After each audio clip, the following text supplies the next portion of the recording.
Hello. Yes.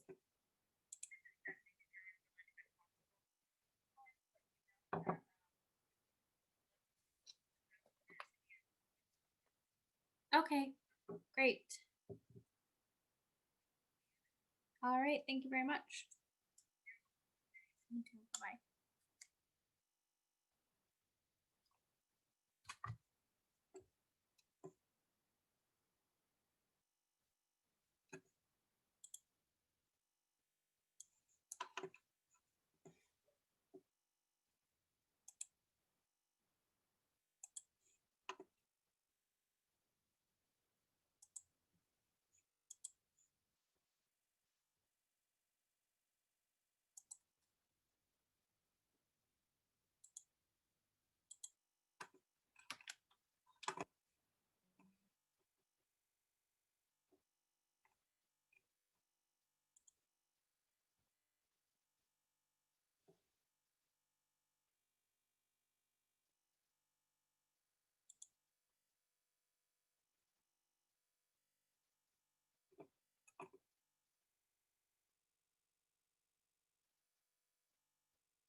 Hey.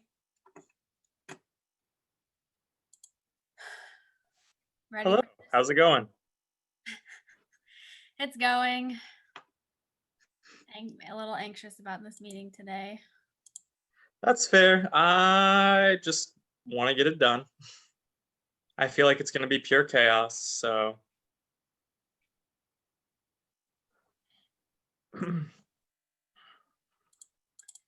Yeah, could be. We'll see. I just got back. Atticus, I was going to Huh? say Atticus called me to like give me pointers on how to make sure we don't go too off the rails. Yeah. Okay. I'm about to let these people in. Oh, we've got a lot of people tonight. No, there's only a few right now, but Okay.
Hi, all. We'll get started in just a moment. I've got a few more people joining us.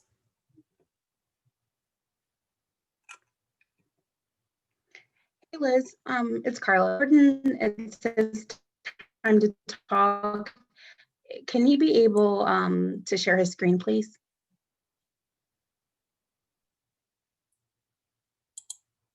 Yes. Thank you.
All right. I'm going to give it another minute to see if anyone else joins, and then I will get started. Very good. Thank you.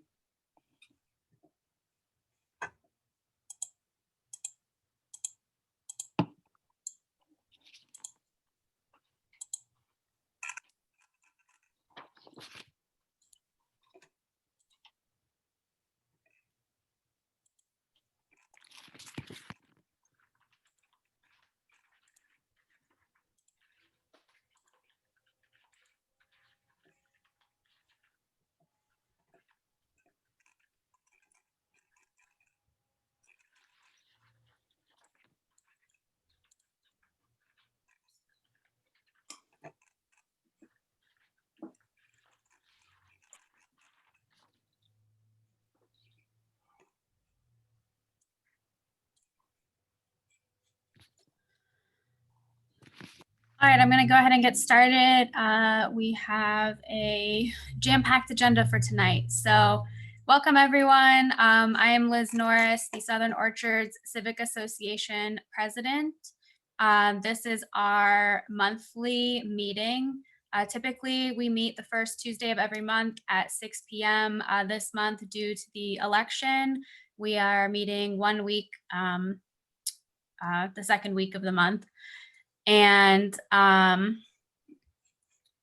we welcome anyone who's a resident of Southern Orchards who is not a member of the Civic Association to join. Sorry, I've got a few more people joining us. We welcome anyone who's not a member of the Civic Association to join the association in the future. Annual dues are $12, and that's per calendar year. Hello. And so, welcome everyone. Our first item of business is to approve our September 7th meeting minutes. Those were sent out via email, and right now we'll take any amendments to the September 7th meeting minutes.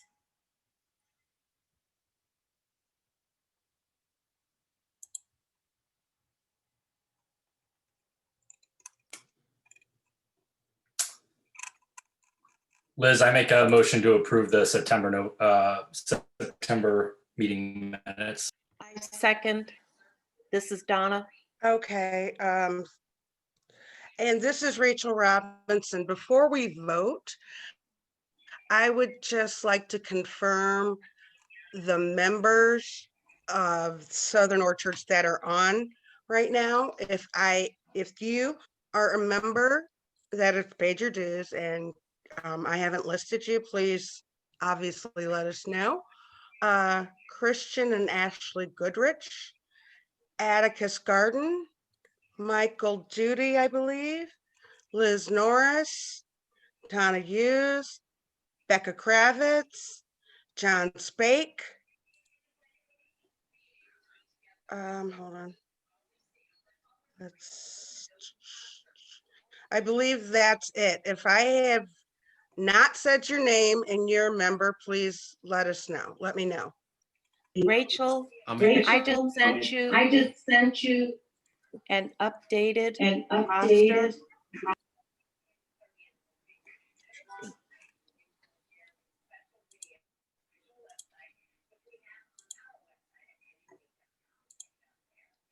Because I see Roy and David on here, and they paid their dues today.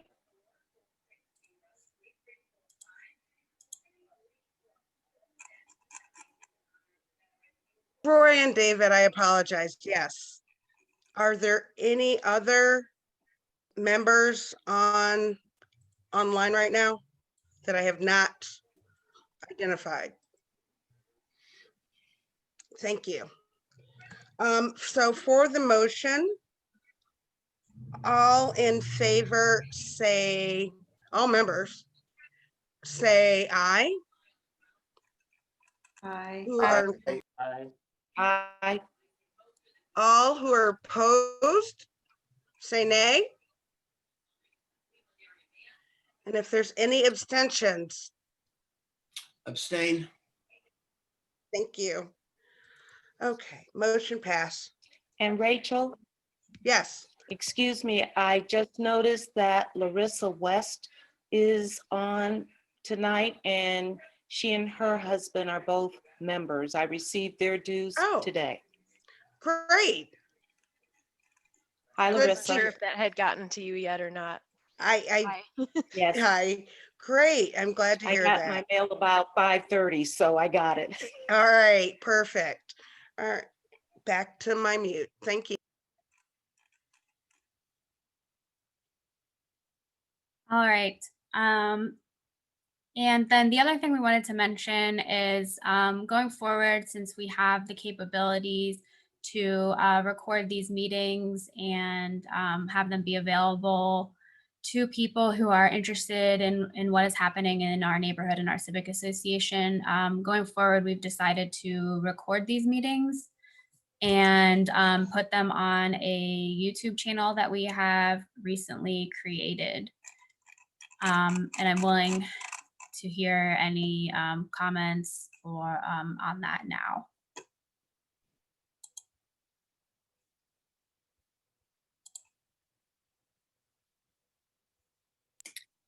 Outstanding idea.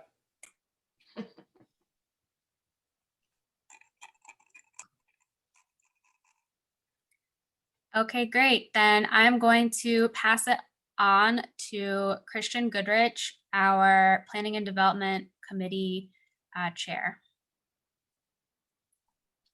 Good evening, everyone. Tonight, we're going to be talking about a rezoning and variance requests for 641 East Cossett Street. We have in the initial email, and I can pull it up, some related items while presentations might be given, but I'm going to just remind everyone that we kind of have a schedule here. We can work where we're planning to go until 6:45 altogether. So for this first 10 minutes, we're going to get a presentation from the applicants, followed by a 5-minute presentation from Michael Duty for the Cossett Street Garden.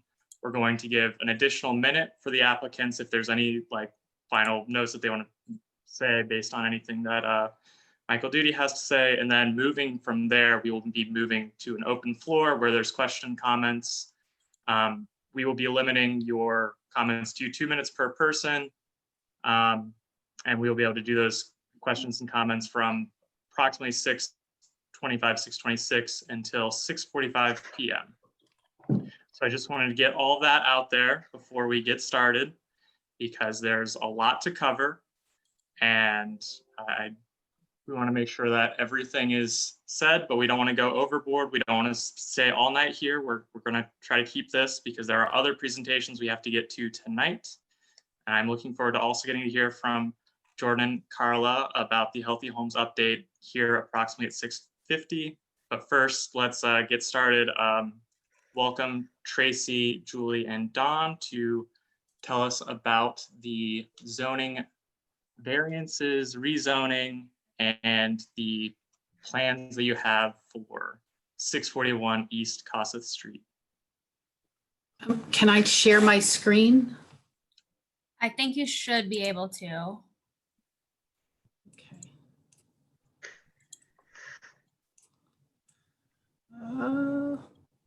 It might be a matter of, do I know how to share the screen? Should be green bottom. I see it. Thank you. Okay. All right, there we go.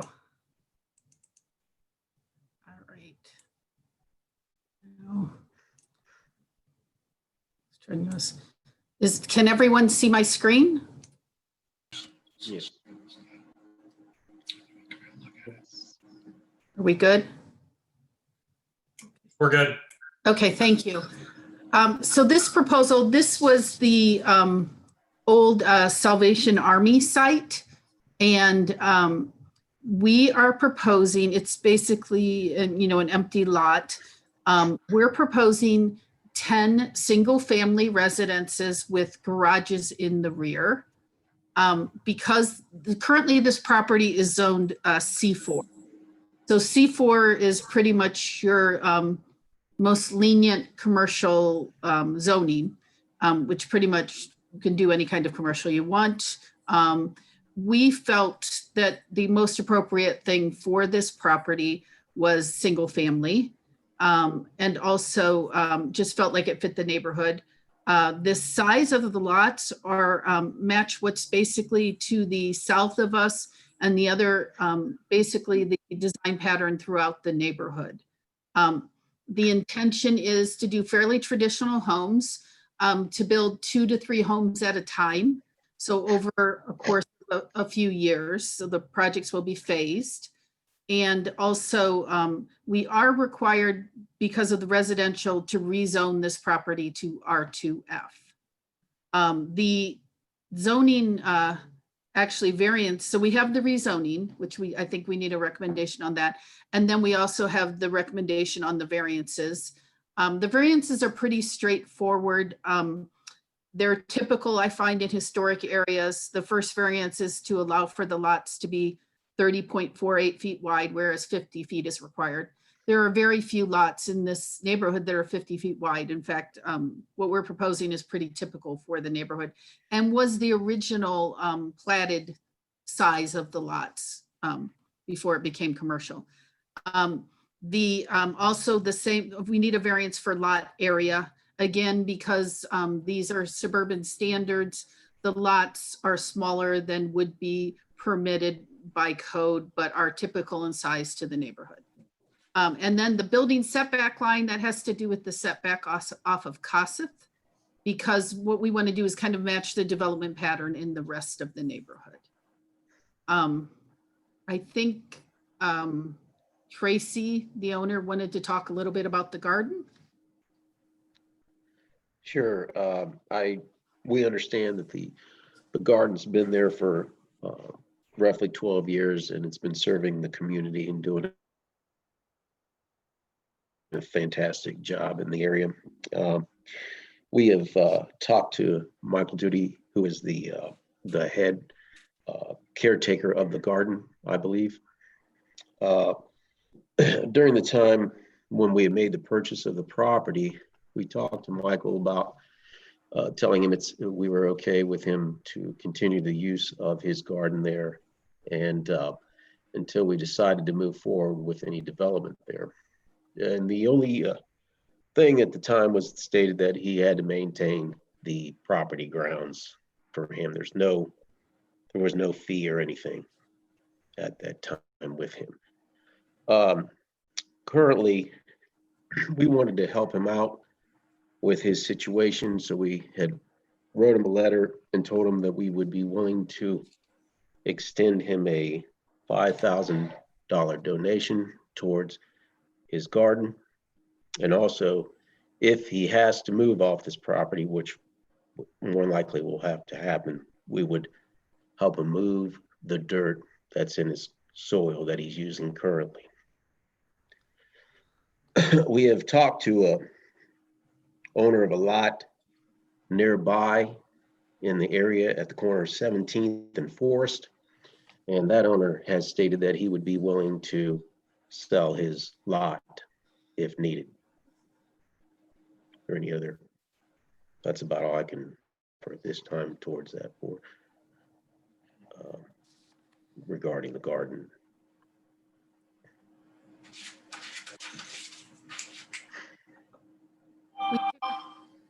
We typically get some questions about the cost and construction. Don, did you want to kind of talk about, what we're looking to build and sell these at and your phasing? We're just looking, for the fair market value of these homes, and they're going to be approximately right around the $250,000 to $300,000 range. Trying to make it affordable for the area that we're building. And like I said, we're only going to build 2 or 3 of these homes at a time so we can keep the traffic flow down, because we understand this is a pretty busy street and we don't want to try to build all 12 homes or 10 homes or whatever we're going to do here at one time and cause a big log of traffic and stuff. So we just want to do this over time. And, and also we want to do outdoor living with these and try to create our own little atmosphere back there. And if people want to put gardens in their backyard, they'd be more willing to. There's going to be plenty of space for that. And especially with this pandemic and everything's happening, we've got some good ideas to create some nice outdoor living area for these new home buyers.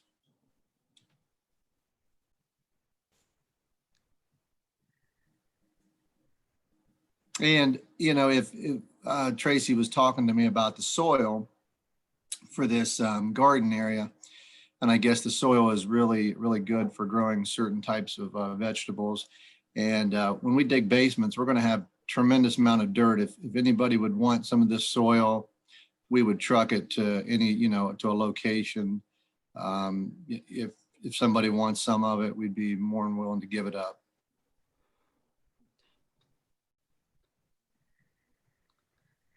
I think that's all for our presentation. We could address any questions people might have. I think we're going to hold questions until after both presentations, if that's okay. Sure. So if anyone has any questions, maybe jot it down now. This way we can allow Michael Duty, he'll have his 5 minutes, and then we'll allow you guys to have an additional minute if there's anything else that is needed to be said after his presentation. Thank you very much for presenting this. I've taken a good bit of notes. Yeah, thank you so much. We will move on now to Michael's presentation about the garden, if that's okay.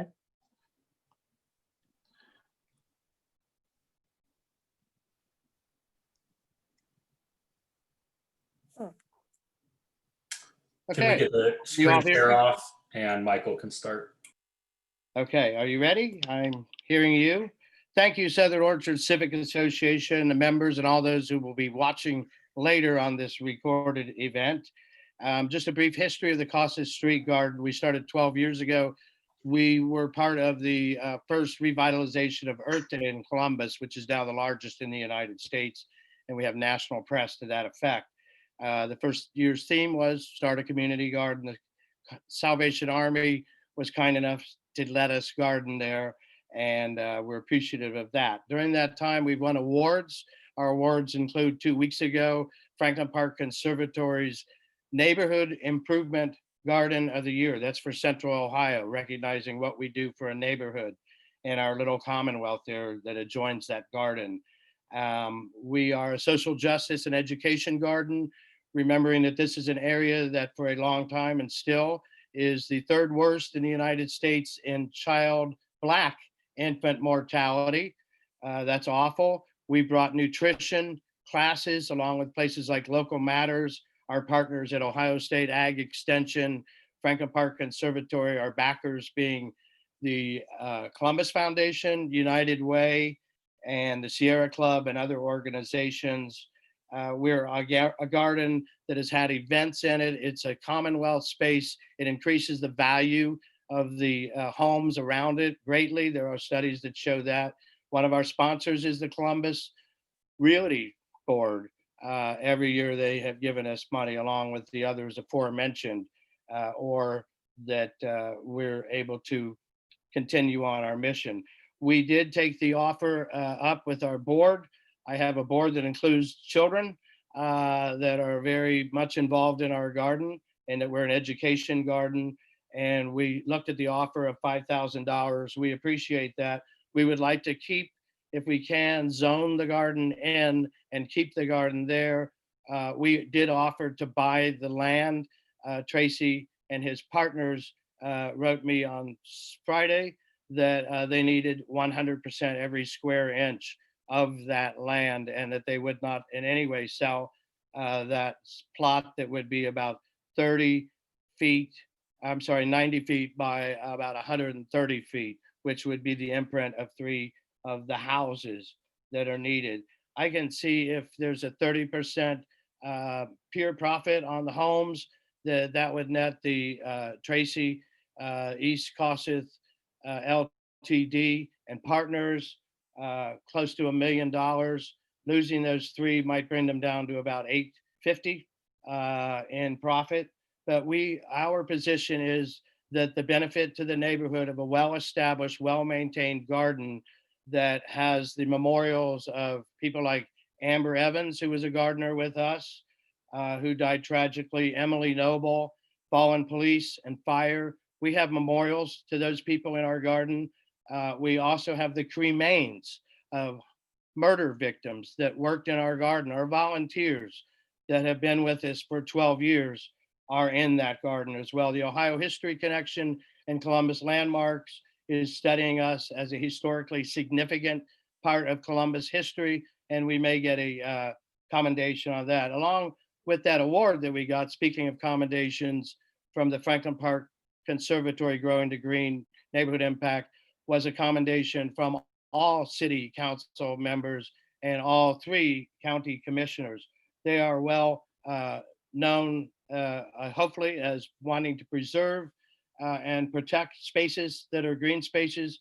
And there was a 2017 study that was sponsored by the city of Columbus through the development department that included many different entities, which stated that whenever possible, we would encourage and we would implement through policy the zoning in of such gardens and farmers markets. I will forward those documents to Southern Orchards .1982@gmail.com. We did, as Tracy said, thankfully continue to garden last year and into this year. The deal was that we needed to mow his lawn, and we needed to mow that. And the cost that we spent on that was about $650 until we ran out of money this year. But we have been a good steward of that land. It's hard to move a garden. They're living organisms. I have letters from Ohio State University Ag Extension and others that are involved in gardens, like the Greater Columbus Growing Coalition, Teresa Martin, president, that state is very difficult to move a garden. I do appreciate the offer.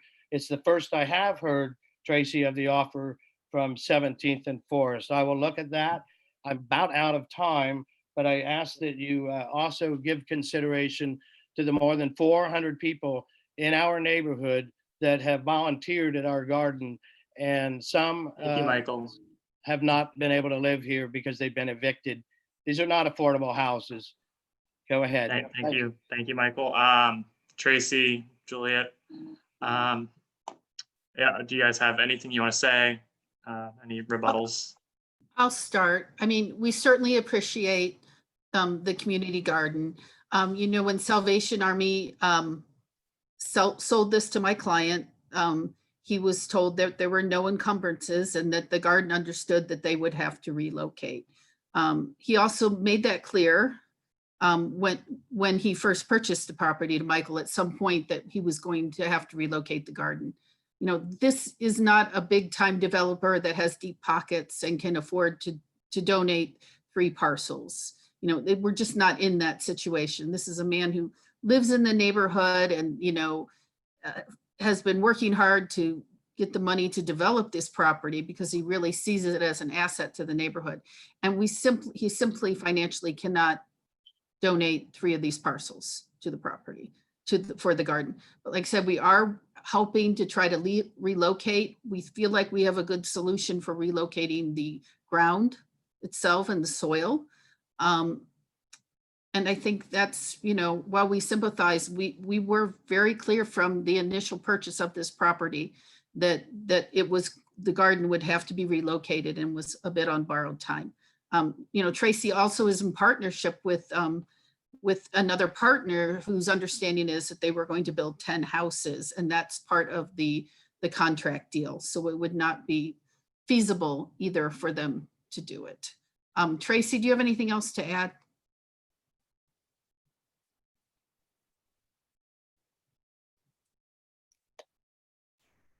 Hey, Tracy, go ahead and unmute yourself.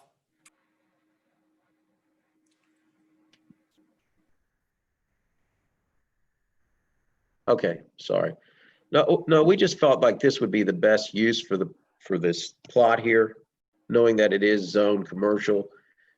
We felt that this would work well with your community. It would fit in what is already there. We weren't trying to make it high density. We've had other developers come to us and wanted to purchase our property because they wanted to do more of a high density development here. And I told them I wasn't interested in that. They wanted to partner up with me on a few of these. I actually have some drawings from another architect who wanted to do something here. And I said, no, I'm not interested in it. So personally, I think this is your best fit for the community. And, you know, I really don't want to see it go into more of a commercial development. That's about all I can say. All right, well, thank you to all the speakers. We've already received a couple questions in the comments here, so I'm going to read those out first before we start off on getting into everyone asking questions. So the first questions here was asking whether the subgrade had been tested for any environmental contaminants. Can you speak to that, Juliet? I'll let Don speak to that. Okay. No, we haven't had any testing yet. We just want to make sure we get through the commission first before we spend any more money. Well, Don, I did a phase 1 on this when I purchased it. Oh, okay. So you're good. Yeah, we've had a little bit. What did you have done? But we didn't have was it complete, Tracy, or was it not? Yeah, it was complete. There was a phase 1 done and we were clean. Everything's clean. So. Okay. Well, we'll do testing again though before we dig though, just as a precautionary. All right, thank you. And then the other question that came in was about the trees that are shown on the lots. It appears there's only going to be 1 tree per lot. Is that the intention, or is that just kind of a drawing? That the city of Columbus requires you to show 1 tree on each parcel for the zoning approval because it's required by code. There will be a lot more landscaping on each parcel, but we haven't designed it yet. But that is more for the variance itself. I have to have 1 tree on each parcel. So there will definitely be more foliage on the site. We'll be presenting a landscape plan, et cetera, to you at a later date. Understood.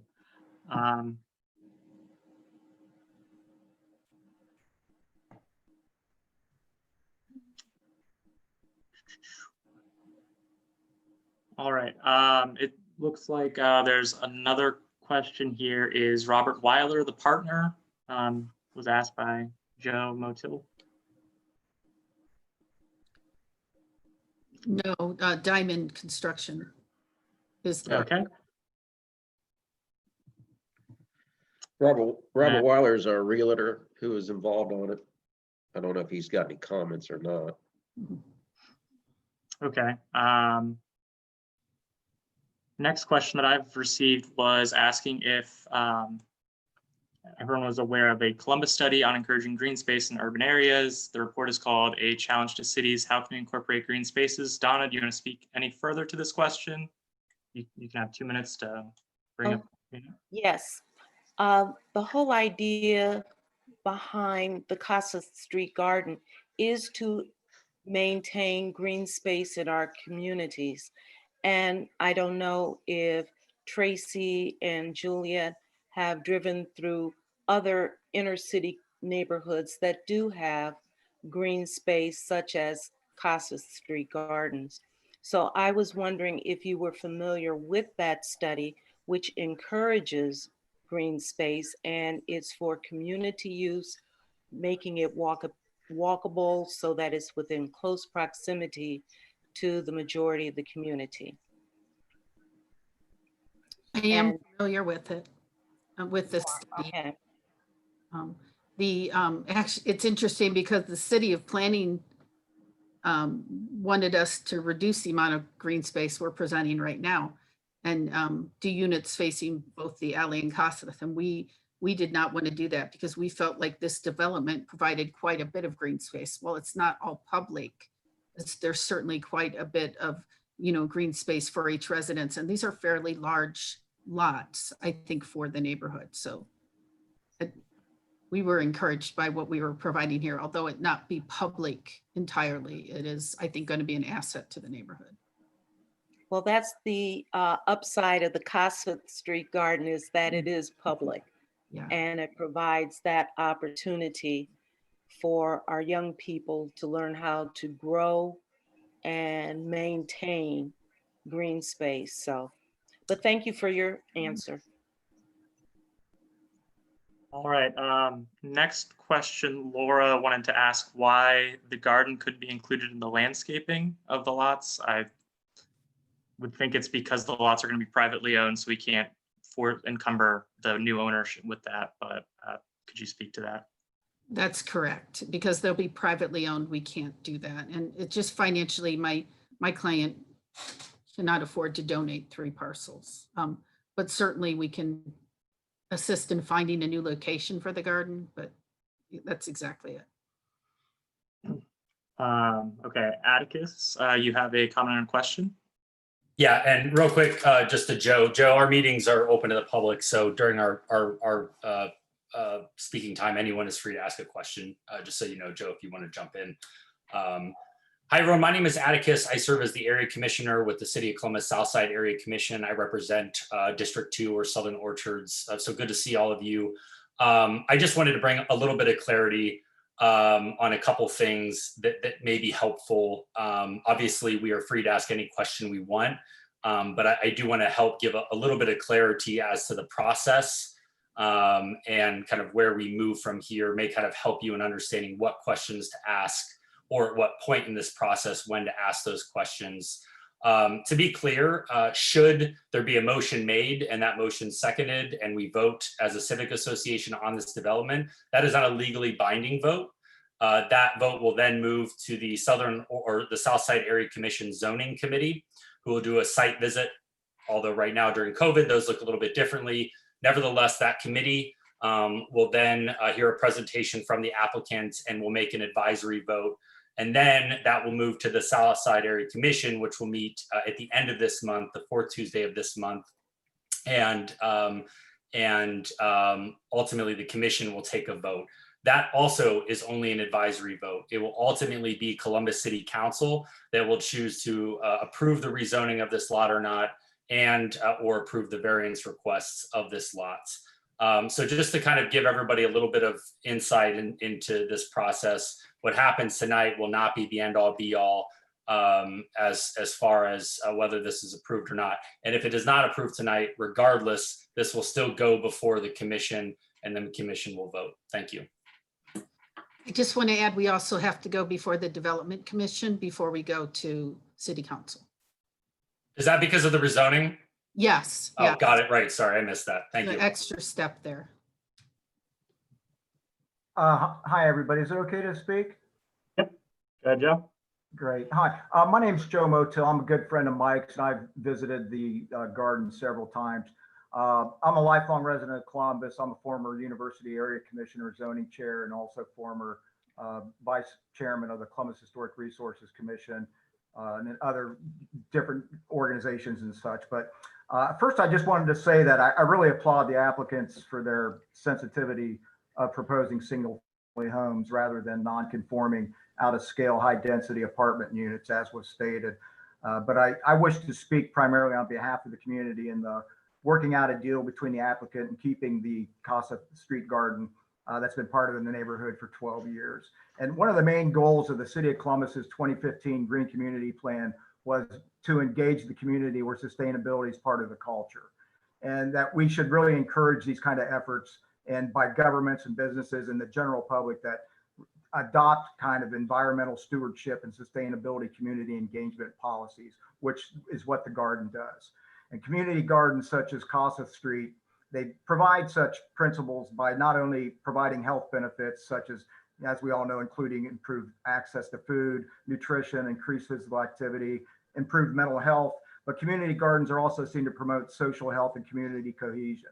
And these gardens serve as another means of outlet for our youth and our teenagers, as we all know, are more and more often in need of good adult mentors and activities that are going to give them social guidance and keep them off the streets. And we all know what's going on in Columbus right now in terms of violence with our teens. So I would just appeal to the applicant, and I appreciate the efforts in terms of what they said with the $5,000 donation and helping to remove it and the possible purchase of a property nearby. But I really would hope that they would, the applicant intends on becoming a stakeholder in this neighborhood, that they could work out a deal with the community and Michael in order to maintain its current location and what has really been a symbol of unifying the people of this community and identifying Casa Street for some time. So thank you. Thank you, Joe. All right.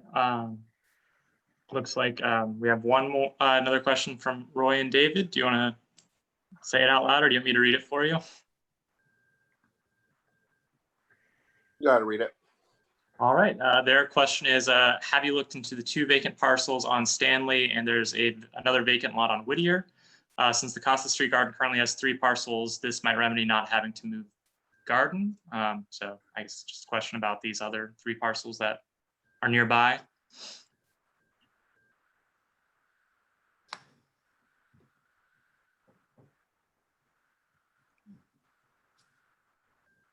Is that a question for me? I think it's a question for Tracy and Juliet and Dan.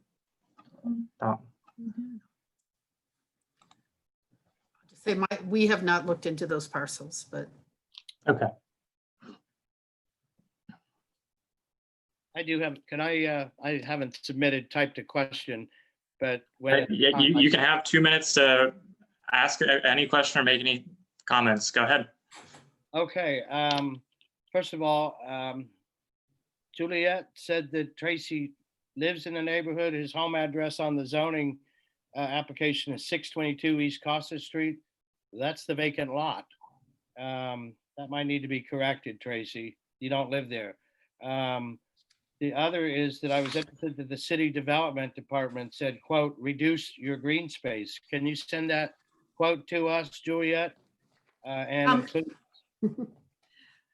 I can forward the email to Atticus, but yeah. Okay, that would be good. Atticus, you can share that with us, that the City of Columbus Development Department said that? Yeah, I mean, I will do so. I doubt I will have that before our vote, but I certainly will make sure that information is put into the record during our commission meeting. Yes. Thank you. Thank you. And thank you, everybody, for an orderly meeting here. I am under the understanding that the neighbors that are impacted 125 feet were listed along with the packet. But as I spoke to them, homeowners and renters, none of them told me that they received any notice of this meeting until I told them about it. Does anybody know if that's a necessity at this point to notify people before their civic association votes? And Mike, to be clear, it is not. Okay. It's just on a piece of paper in the packet. Okay, thank you.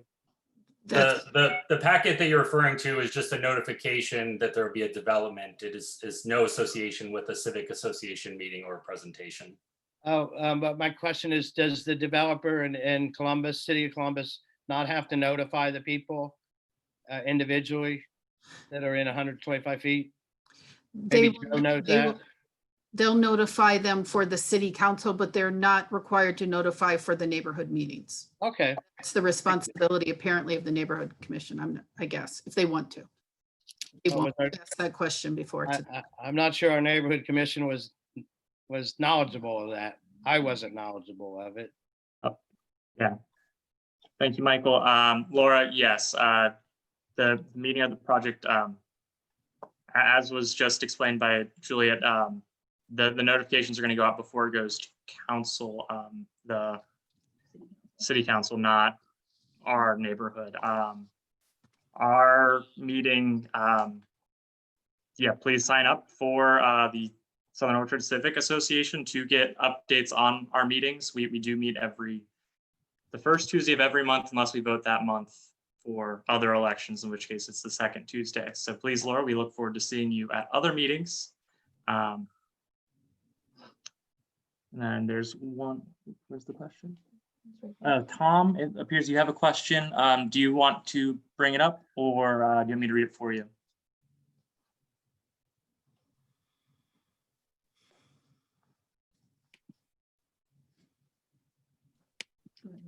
All right, I'm going to read it for you, Tom. Has there been any consideration to using only one lot as the garden? That'd be the easternmost lot. The developer could donate the single lot, and the garden could shift its orientation to being more northeast and narrower along the east side of the road there. Is that something that's been considered?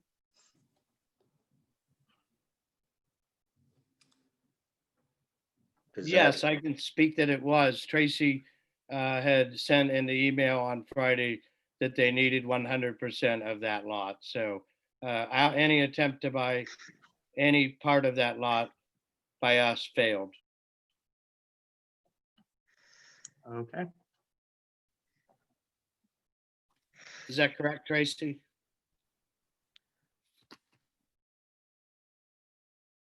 That's what the letter we sent out to you. Correct. Thank you. Huh. All right.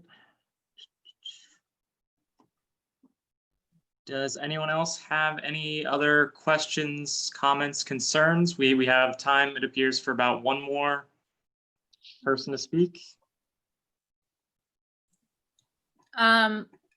Christian, I did receive some emails from people who are not present, I believe, this evening. Okay.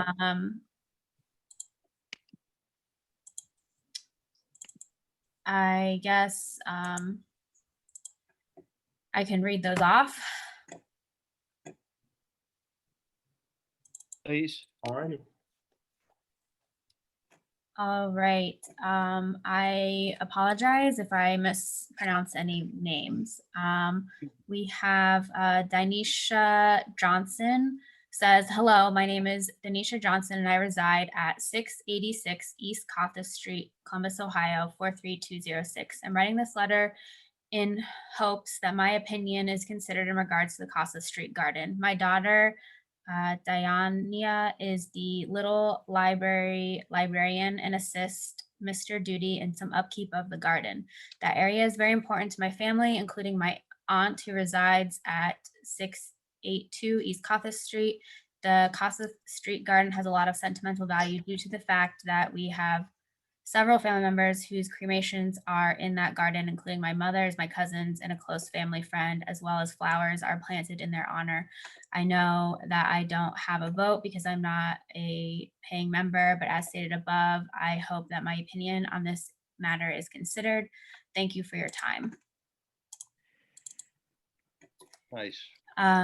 Lee Dooley wrote, Dear Southern Orchards Civic Association, I heard this week that there is a meeting regarding allowing the Casa Street Garden to be included in a developer's plan to build affordable housing in the area. As a member of the Franklin County Community Gardens, I am shocked that SOCA would even consider this. The garden has been a cornerstone of the community and provides needed green space that make the community attractive to new home buyers. As Columbus continues to grow, we need to protect these green spaces. I strongly encourage you to vote no on this measure.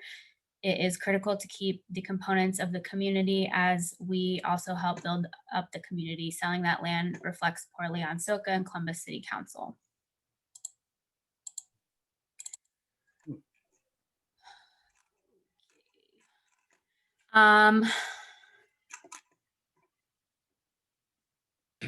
One moment, please. Can I make one final comment?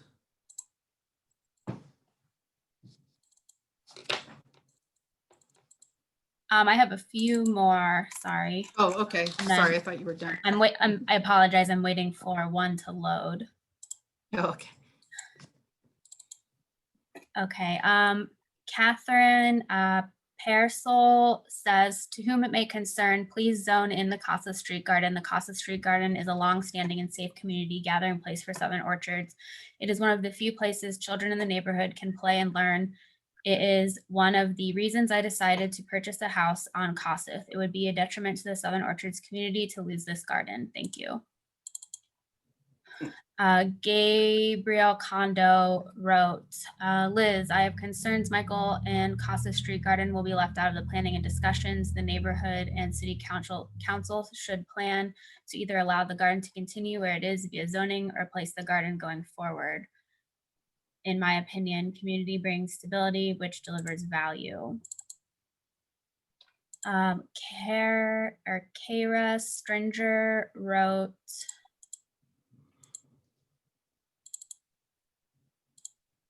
hello, my name is Kara Stringer and I am a current resident of East Kossuth Street. The community garden is very important to me, surrounding neighborhoods, families, and most important, our children. My 16-year-old daughter also brought up a point on how the garden provides free books to our neighboring children. Some kids don't have access to the library or have library cards that you may think, which is very important in the inner city as far as reading levels. The garden also provides healthy vegetables for families and also activities for neighbors and others to enjoy and get to know each other. I'm also concerned about people in the community paying in order to vote on this major decision that impacts our community. It should be a right to vote for free because we as a community and families are the ones who live in the area. And I have one more. And this is from Anthony J. Salomon. I write this to the debacle we call our city leaders. I hear from the streets a true gem for the city is about to be wiped out, the Casa Street Garden. I have known about Casa Street Garden for many years, primarily through my years as a banker in the short north. Never a bad word spoken about it, always spoken with a notion. KSG is truly a ray of sunlight. There is nothing like a garden. Pardon the pun, a garden is all about growth, the growth of family, mom making strips from dad's old t-shirts to bolster the tomato vines, dad planting his favorite hot pepper plants while mom worries about his stomach, the little sister too young to do anything but play in the dirt, and the young son too young to do anything but play in the dirt.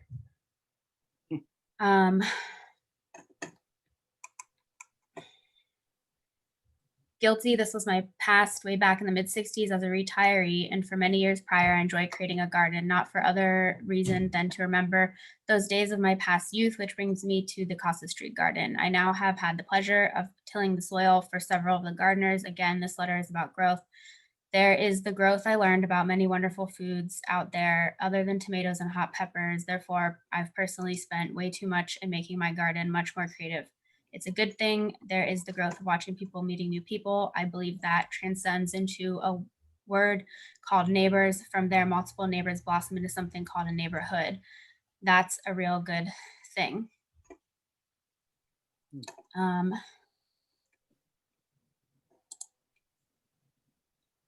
Christian, feel free to stop me if I'm hitting my 2 minutes. So, From the birth of a neighborhood blossom, wonderful ideas such as Oh, neighborhood. you're well over 2 minutes. You're at like 15.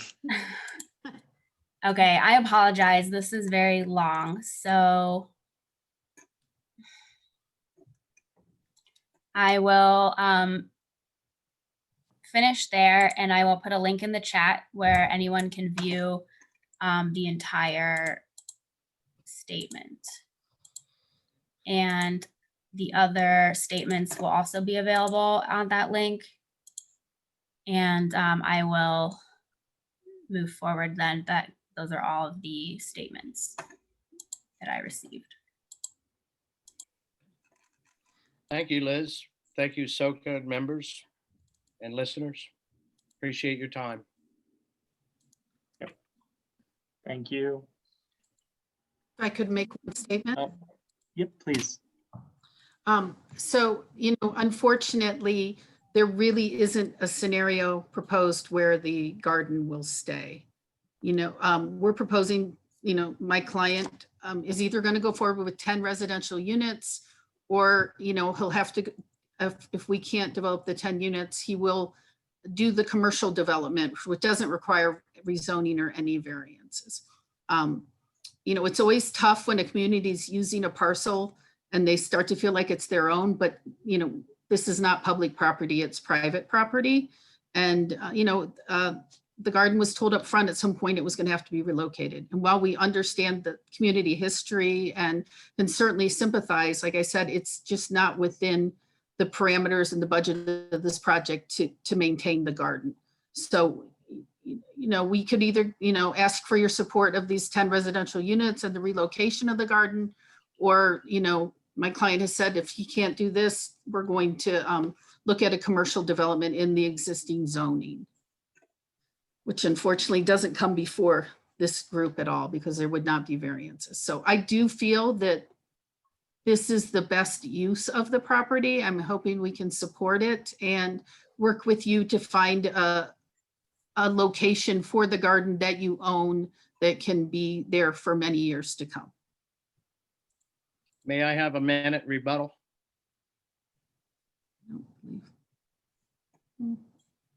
I can give you 30 seconds.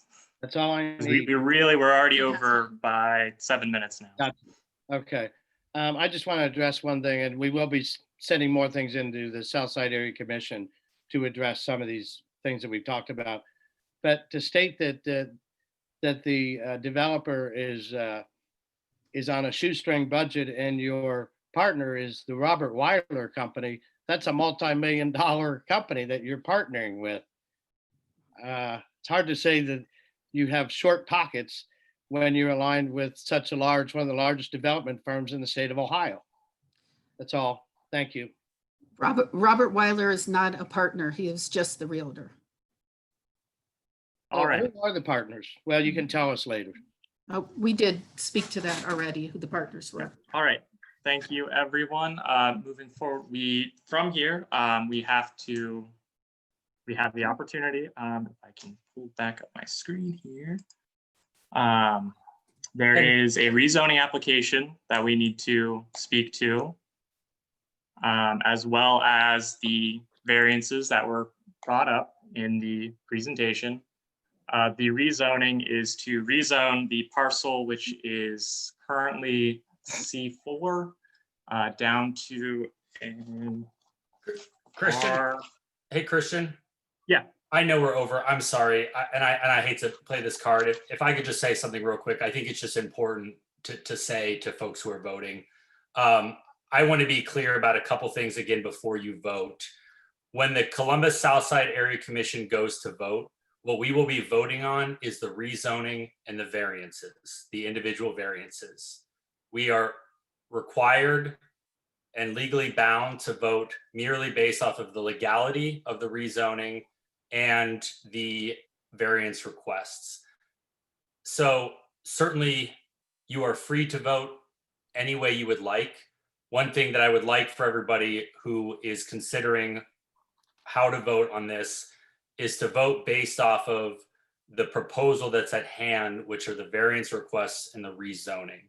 And a reminder that regardless of how this body chooses to vote, This will go before the area commission, who will take into account and the recommendation that the commission or the Civic Association has voted, but that vote is not legally bound. I think it's just important to say.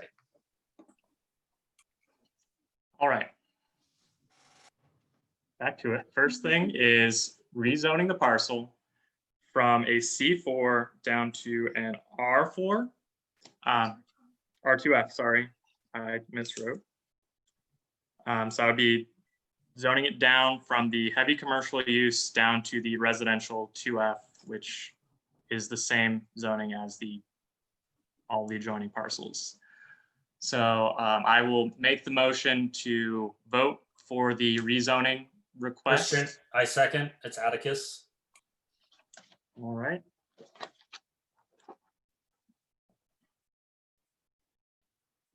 Okay, because there's so many people, I'm gonna ask for a voice vote and I will call everyone by name. Ashley Goodrich, Aye. Christian Goodrich, Aye. Atticus Garden, Aye.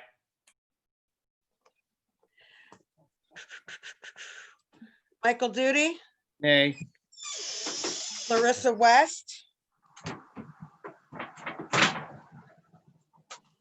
Unmute yourself, Larissa. yeah,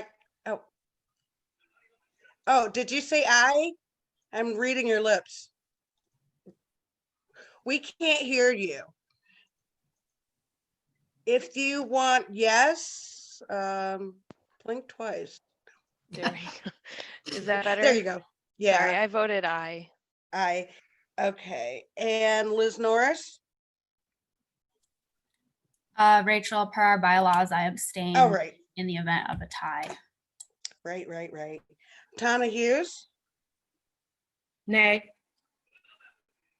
Becca Kravitz, Nay. John Spake, SPAC, nay. sorry. I know, Rachel, I know. Okay, David from the David and Roy. Nay. What about Roy? Nay. Okay.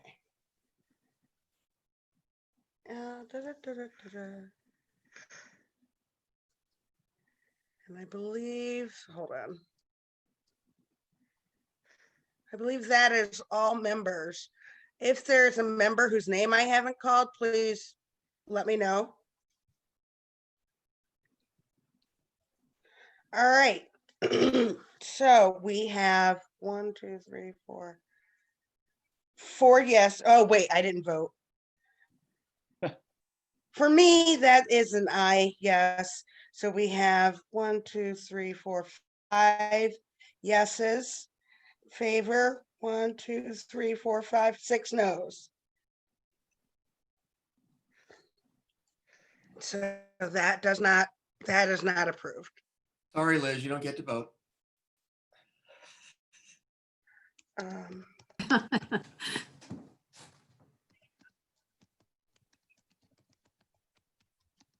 All right. The next items here are the proposed variances. The first proposed variance is 332.05A4, which would allow for lots A through J to be 30.48 feet wide, whereas a 50-foot wide parcel would be required. So that's the first variance. I second that. Recommend we vote on each variance Who individually. seconded? Yeah, sorry. Yeah, definitely individually. I'll second. Okay, so Christian made the motion and Ashley seconded it, right? Yes. Okay. Hold on. CG. Apologies.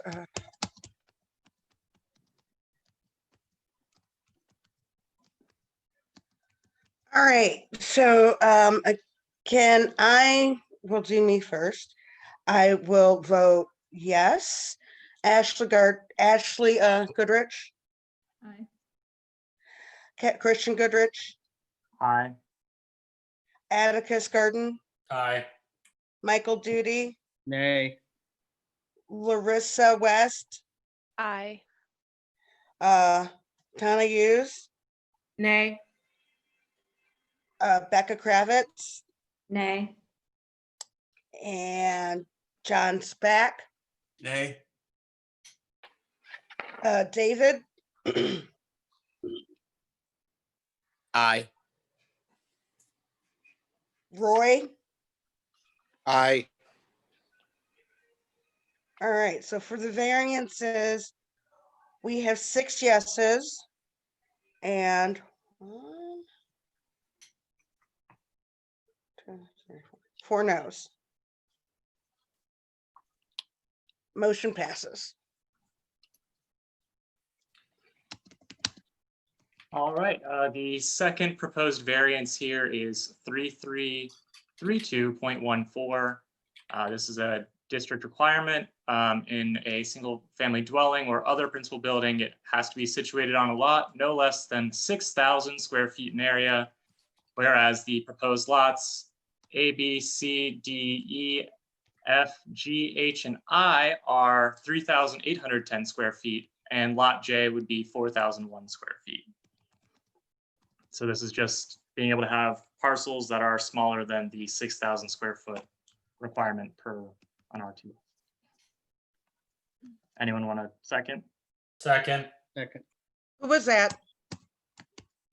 I'm sorry. Oh, that was Atticus. All right.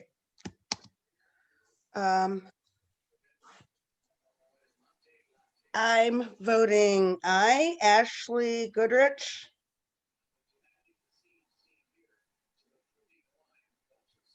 Ashley. Ashley, Oh, I said aye, sorry. Christian, Aye. Atticus, Aye. Michael Duty, Nay. Larissa West, Aye. Donna Hughes, Nay. Becca Kravitz, Nay. John Spack,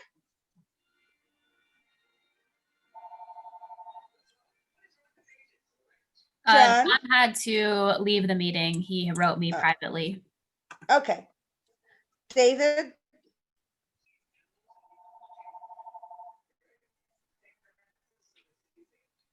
David, are they there? Are we still here? Say it again. Aye. Oh, and Roy. Aye. Okay.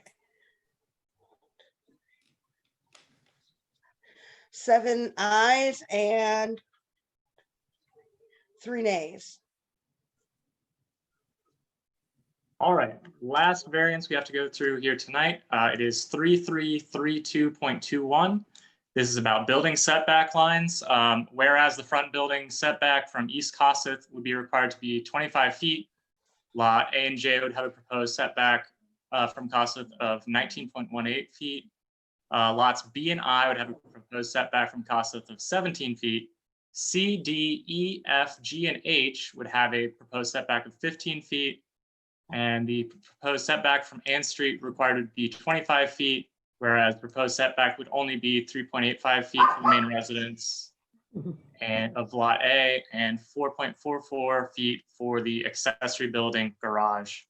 Additionally, there's a required setback from South 17th Street that is required to be 10 feet. Lot J would only propose setback of 3.82 feet for the main residence and 3.71 feet for the accessory building. So this is having buildings closer to the road than being further back or being close to the road to the side instead of being 10 feet in as a quick Second. explanation.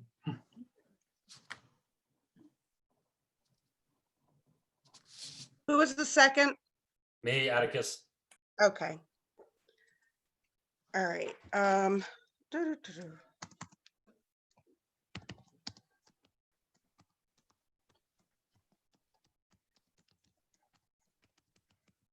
All right. So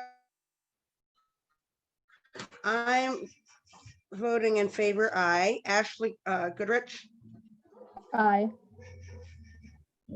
Christian Goodrich, Aye. Atticus Aye. Garden, Michael Duty,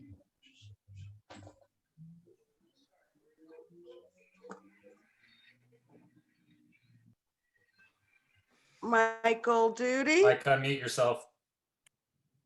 You have to unmute yourself, Michael. I got muted. I didn't realize I was muted by someone. That would be a nay. okay, Donna Hughes, Nay. Larissa West, Aye.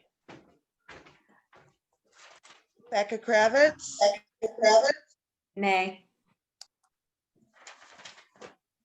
John Spack. Oh, he's on. David Nay. and Roy, Nay. 5 ayes. And 1, 2, 3, 4, 5 noes. So we have our president, Liz Norris, to make the cast the deciding vote. Liz?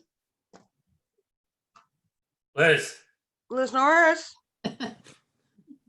Aye. We're tied here on the third variance about building setbacks, so. You just voted aye. Yeah. Yeah. Sorry. Aye. okay. Motion passed or approved.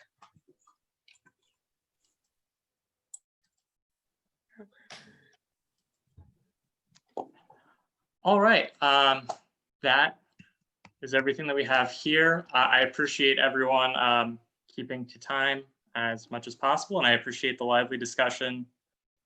We will include the votes and everything here with our recommendations to the area commission that will be heard later this month. Thank you again to everyone for coming out tonight and making your voices heard. Now we will be moving on to the Healthy Homes update with Jordan and Carla. Sorry, Liz, if I just stepped on your feet. No worries. Go ahead. Good evening, everyone. Thank you for allowing us some time on your agenda tonight. I will try to keep this as brief as possible. Liz, am I able to share my screen? Yeah, you should have that capability. Okay, one moment.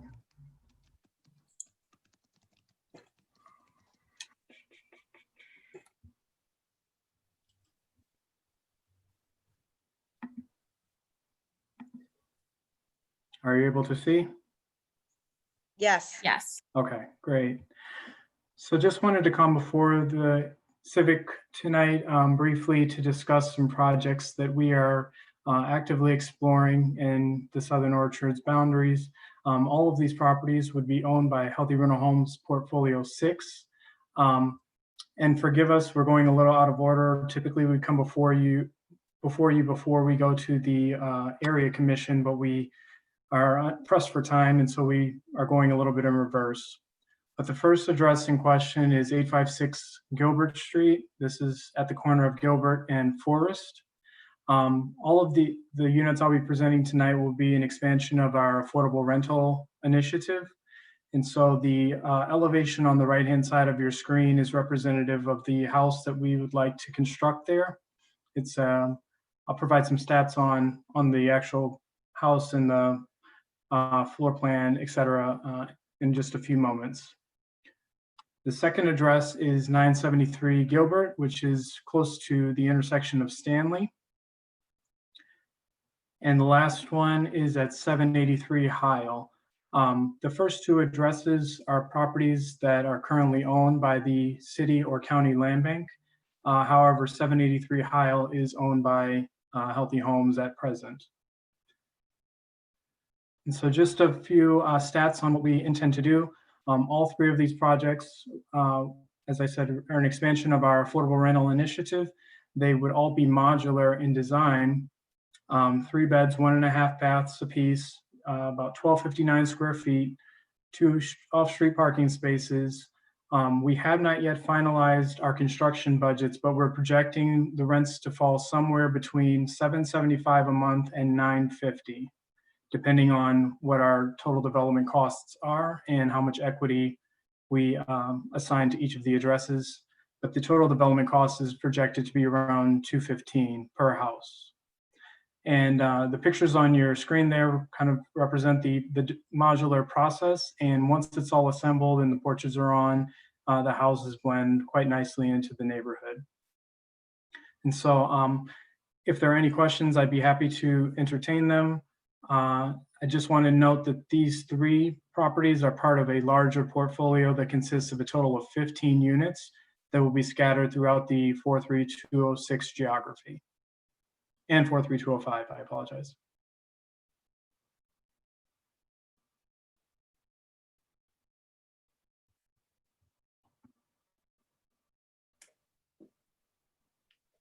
Jordan? Yes.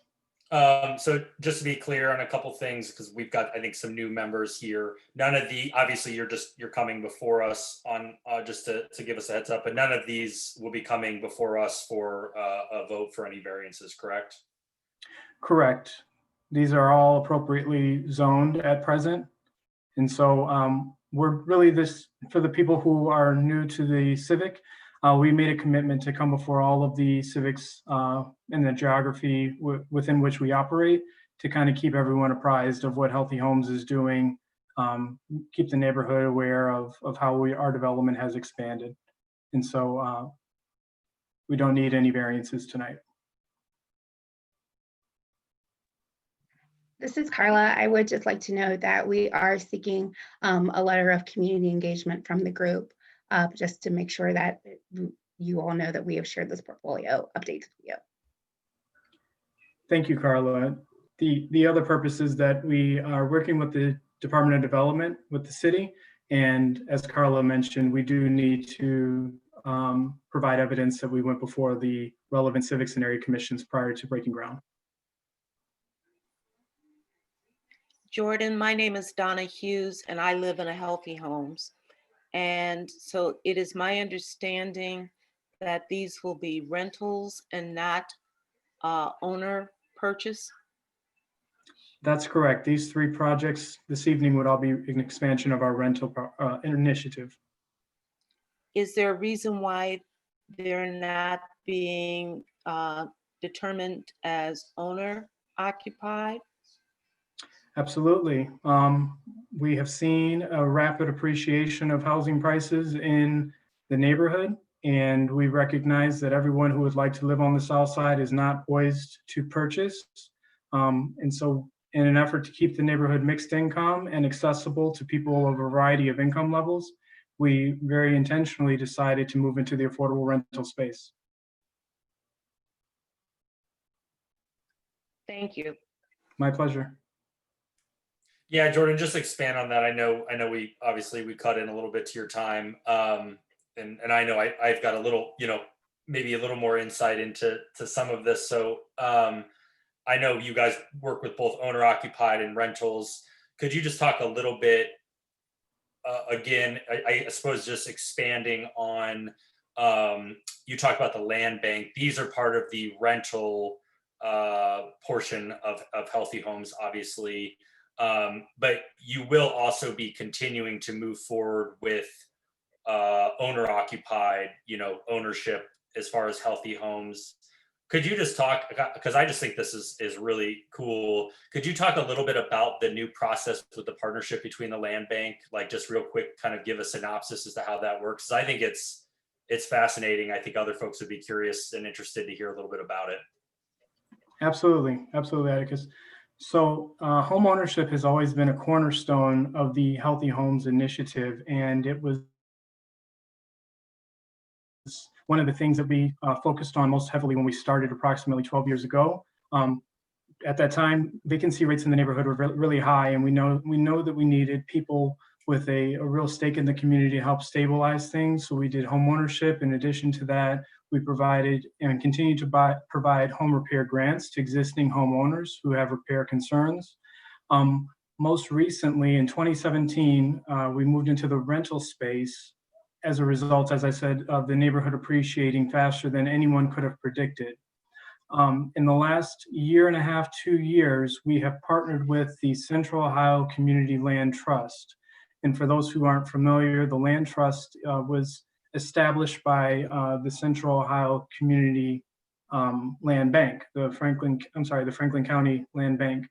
And so it's basically a creative way to extend the opportunity of home ownership to people with modest incomes or moderate incomes. And so what the land bank is doing is utilizing parcels that they already own in neighborhoods that have rapidly appreciated and subsidizing the cost of home ownership. In essence, the home buyer will purchase the house, but they will not own the land.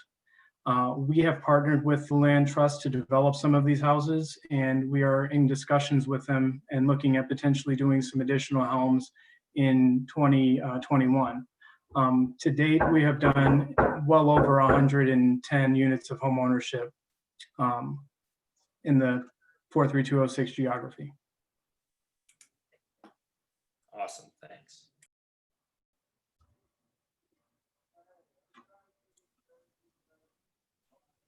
Any other questions? I have a question. Can you hear me? Yes. Okay. I really appreciate what you guys are doing. And we had a situation a few months ago, maybe 6 months ago, where an architect, a developer came and he got the approval for a home. This was a private person.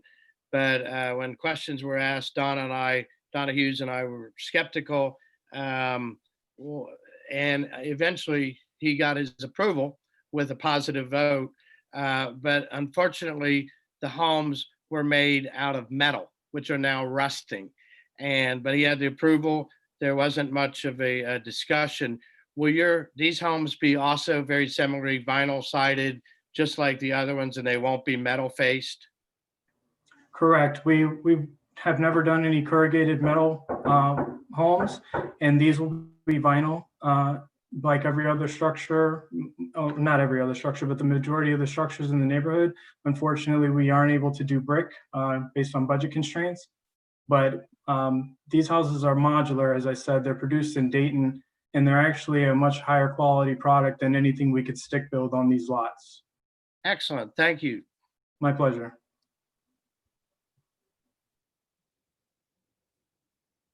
Any other questions?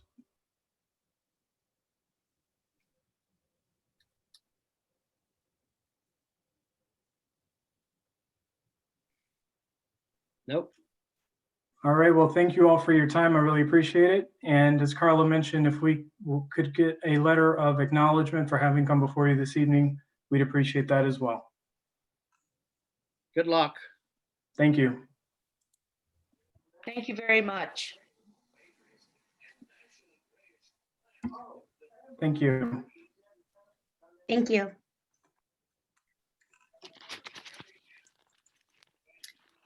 All right, thank you very much. I'm happy to provide the letter of acknowledgement.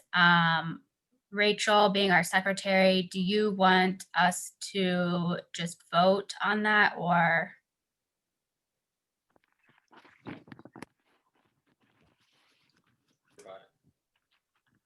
I'm not sure if we need to vote on a letter of acknowledgement, acknowledging that they came and communicated with us. And that's really all you need, Jordan and Carla, right? You just need something to say that you attended and told us and gave us an update. So yeah, we can provide that. We don't need to do a motion for that. Thank you. All right, I will provide that to you guys shortly. Thank you, Les. So moving on to our executive board updates. Like we mentioned at the beginning of the meeting, going forward, we are going to record our meetings and make them available on a YouTube channel. The link to the Southern Orchards Civic Association YouTube channel was emailed out at the bottom of the agenda. And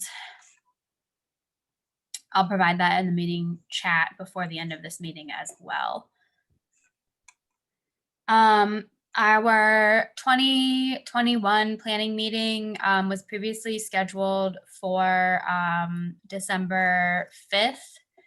I am going to provide via email a little bit of a different schedule for our 2021 planning. I apologize, I do not have that schedule available today, but I will email out a itinerary for our planning process for the upcoming year within the next week.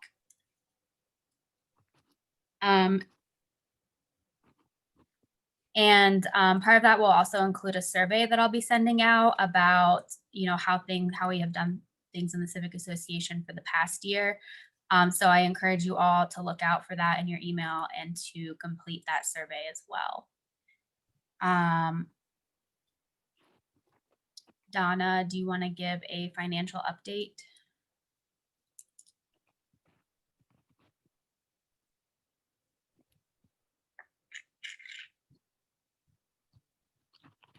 Looks like maybe Donna lost connection. So we'll postpone that. Ashley, do you have any updates from the membership and outreach committee? Hi everyone. For those that don't know, I'm Ashley Goodrich, the Vice President and head of the Membership and Outreach Committee. So we had a meeting last month. Sorry, dates are kind of blurring together, where we kind of went over discussing our outreach postcard to residents throughout Southern Orchards. So, we previously voted a couple meetings ago on a design for it. I just kind of printed one out on copy paper to show that it'll work on the sizes that we're kind of looking at. I'm currently working on getting some estimates for printing costs, as well as obtaining like a whole mailing list for the neighborhood to send out. Just go ahead and start out and send one to everyone, and then after that we can kind of work on keeping an eye as people move into the neighborhood and greeting them with a welcome postcard. So I'm still waiting to hear back from a couple places for some cost estimates. But once I do get those, I'll be proposing another committee meeting. Does anyone have any questions?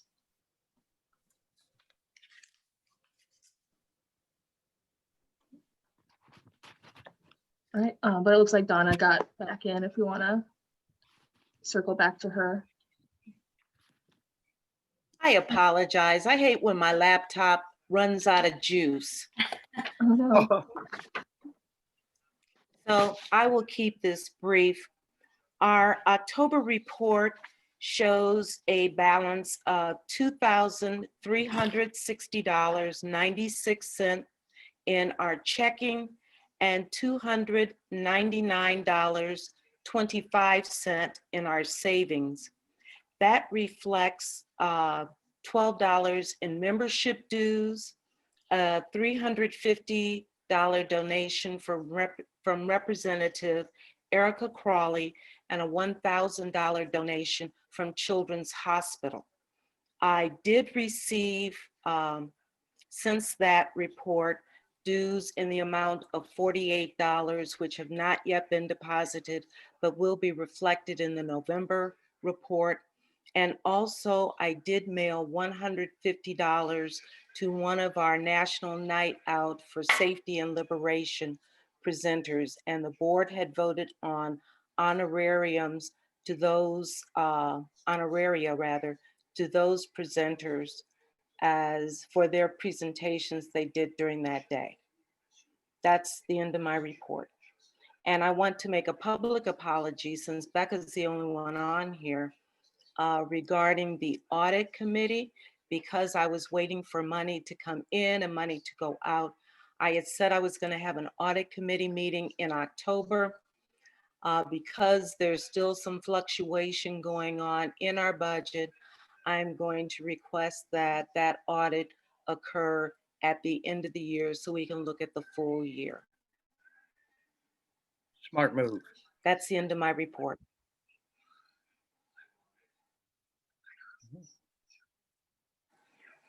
Oh, and I also want to publicly thank Roy and David and Larissa and her husband as new members to Southern Orchards Civic Association. They were gracious enough. Roy and David brought theirs by and Larissa mailed hers. So welcome. Great. Welcome. Next year, I'll propose we spend it all. Not surprising. Rachel, do you have any updates from the Constitution and Bylaws Committee? I have no updates. I apologize, everyone. I did mail out the current red line version of the revised draft. I hope everybody's received that. Do need to schedule a meeting and to finalize the revisions. And I guess we'll be sending out a request for dates to find out when people are available. It's been on my to-do list for quite some time and still is, but we will get it done. If there's any questions? Rachel, when did you send that email? One at a time, please. When did you send the email out? That email went. Why? Hold on. I don't know why I'm echoing.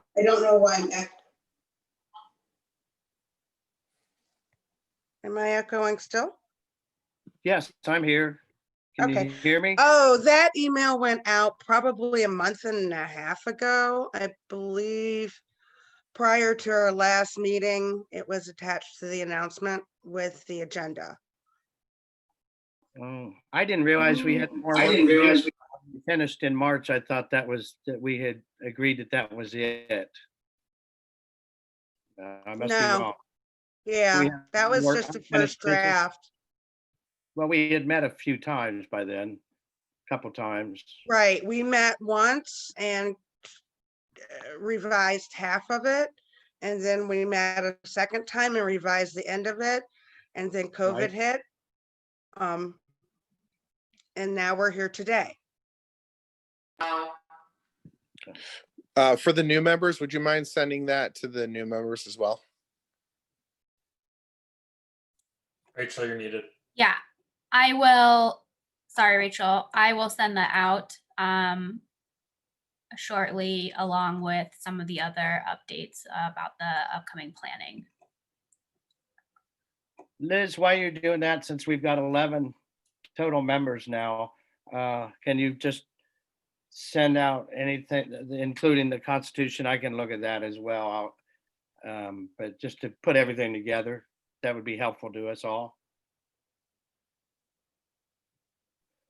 That would be what you just spoke of. Or I Yeah. can look it up. I have the redlined Constitution and bylaws. I will send that whole document Thank out you. again. And I'm sorry, Rachel, did you have anything else to add? No. All right, great. Additionally, I am working on still scheduling the meeting to review the website proposal to get that going. So I'm going to incorporate that into the planning sessions that I organize that will be upcoming. So I apologize to Ashley and Becca and Atticus for leaving you hanging on that meeting, but I will get that going. And so that everyone knows, we have several committees, which you just heard from the membership and Outreach Committee, the Constitution and Bylaws Committee are working on to revise our bylaws. We have an audit committee that, reviews our finances. The Planning and Development Committee, reviews the zoning applications that become before us, and any members are welcome to join any of the committees. And we try to make all of our meetings open to the public. So any residents, feel free to always invite them to any of our meetings that you think they might be interested in. Our main form of communication is email. And then we also try to post all of our meetings on Facebook as well. So if you are not receiving our emails, which come from a MailChimp account, please feel free to message me in the chat if you haven't gotten any of those yet. And I will make sure that your contact information is updated in our list.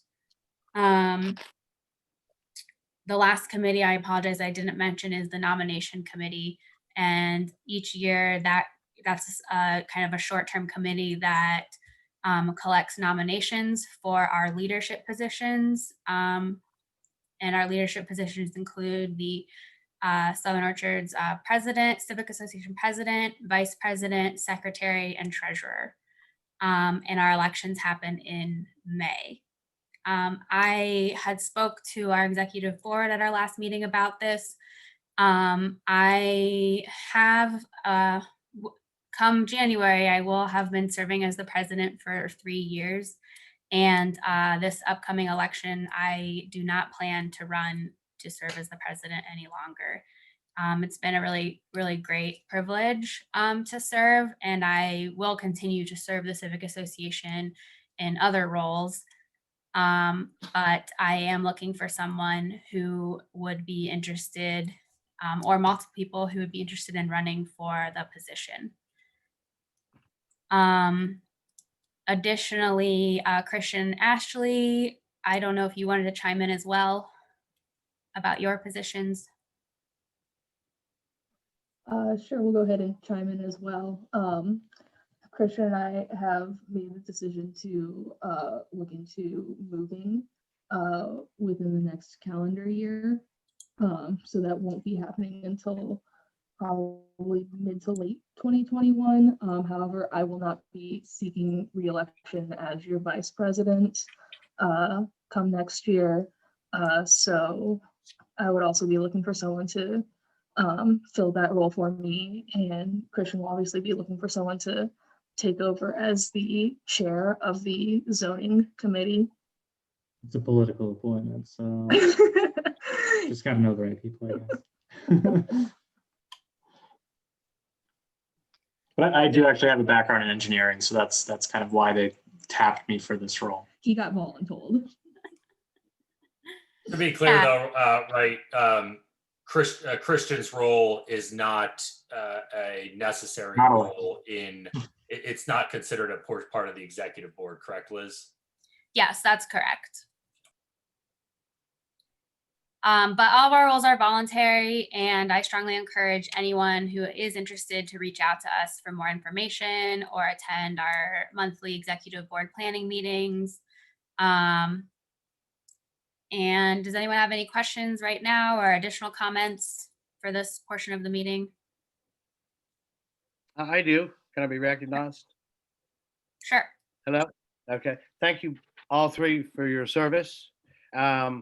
If we can, along with these welcome packets, and what I brought up before about getting information about who we are through the city water department, if we could put something out that would state how to run for office for people. We could even have a day where we canvass, or like I said, that notes go out with the water department, if the city would allow that. So let's think about how we can outreach. We only have 10, 11 people voted tonight.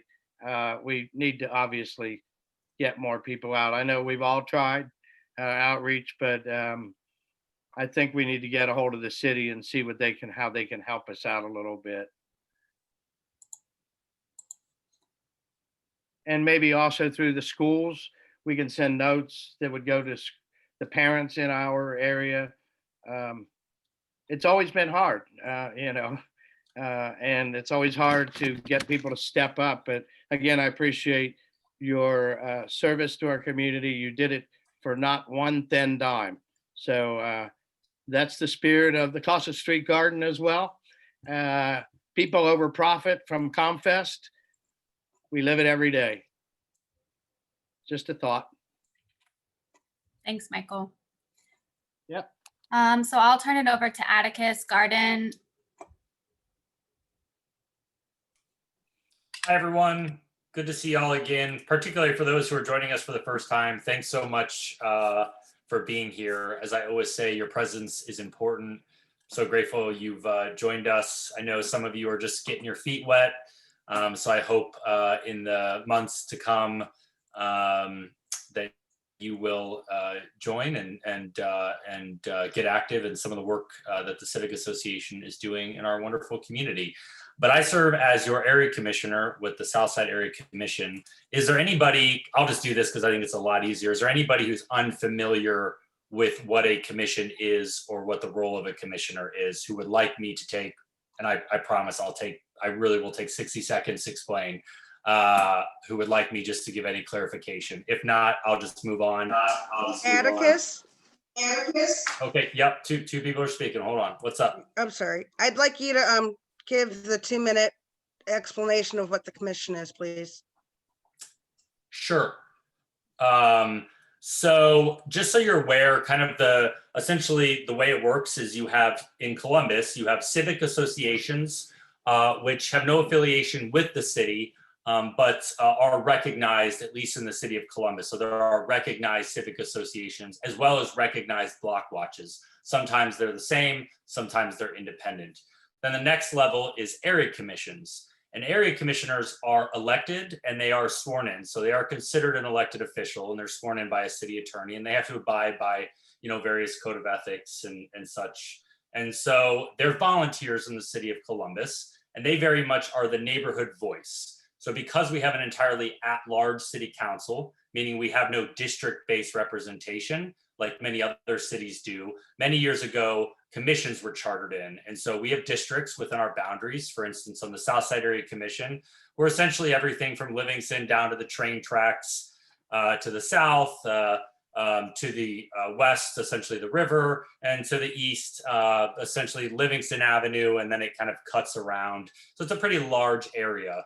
And within that, we have our civic associations, and those are represented by an area commissioner. And then we have at-large area commissioners. So we have an education chair, we have a public services and utilities chair, kind of similar to that of city council. And then next up, you have city council. So we act as advisors to Columbus City Council and various city departments, the mayor's office, on issues pertaining to the district that we represent.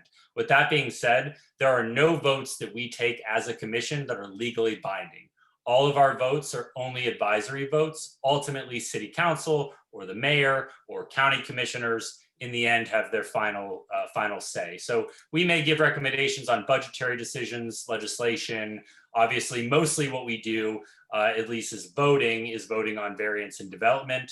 But we have a number of commissions. And I like to think that the Southside Area Commission is a a fairly well organized, at its best, commission. So I represent Southern Orchards and have been serving in the seat for a couple of years. So I don't have a whole lot of updates. Mainly what I want to talk a little bit, and then I want to hand it over to Stephanie in just a couple minutes, who has moved in the neighborhood with a new business. And I'm going to give her a chance to chat a little bit and introduce herself. So Stephanie, give me just a couple minutes and then I'll get you in here. I want to talk a little bit about the city's capital improvement budget. So this is around the time that the mayor proposes his capital budget. It's called the 2020 capital budget. It's kind of weird because it's like, well, 2020 is coming to an end, but that's what it's considered as the 2020 capital budget. Then there'll be the 2021 operating budget. So the capital budget comes first, and the mayor has essentially proposed about $1.4 billion in expenditures. Essentially, they determine the percentage of how that will be divided between various departments. And then the operating budget is really where you really start kind of getting into the nitty gritty of how those departments are going to use that money. So the mayor came before city council yesterday And surprisingly, they actually wanted a vote yesterday. It's actually the quickest in modern history that the mayor has come before city council to ask for a vote. Last year, for instance, they took 2 weeks and they held 4 community meetings on the north side, east side, north side, south side, east side, and west side. This year, they're moving rather quickly, which our commission is engaging with council about in hopes that they will postpone their vote, which is supposed to happen next Monday. So I'm going to post a link in the comments. We're starting to get into kind of big picture stuff. The document itself is over 400 pages. However, there is a table of contents and would encourage you, if you're interested at all in how your tax dollars are used in the city of Columbus, to look through that at all. If you want any assistance navigating that, feel free to reach out to me directly if you have any specific questions about it. I've put my email address. Oh, no, you won't get me there. I put my email address in the comments if I can multitask. There we go. And happy to kind of walk you through that. To be clear, the commission unfortunately doesn't get a chance to vote on it. So, but we do often make recommendations. And to be clear, city council did come before us a few months ago and asked for our recommendations and priorities as a commission, and we were able to provide those. It included a lot, and I know some of you will be happy to hear this, it included a lot of improvements and expanded funding for our parks on the south side, which included one of our parks in Southern Orchards, the somebody help me out. Martin Park? No, not Martin. Kobacher? Kobacher, thank you. Included expanded funding for some renovations to Kobacher Park, which we are actually pretty hopeful for. That is that. Happy again to walk you through that. Couple other things, obviously, that are going to be changing here in Columbus. First of all, we have now voted in a new civilian review board as of our past election. To be clear, the civilian review board will have an operating budget because it will have some staff and some administrational costs. That, though, has not been put into the 2020 capital budget. Typically they put in what they think they'll break ground on within a year. So, you know, we're still engaging in conversations, kind of trying to find out what the timeline will look like. But what should be noted is that while we have approved a civilian review board, overwhelmingly, that is actually the easiest part.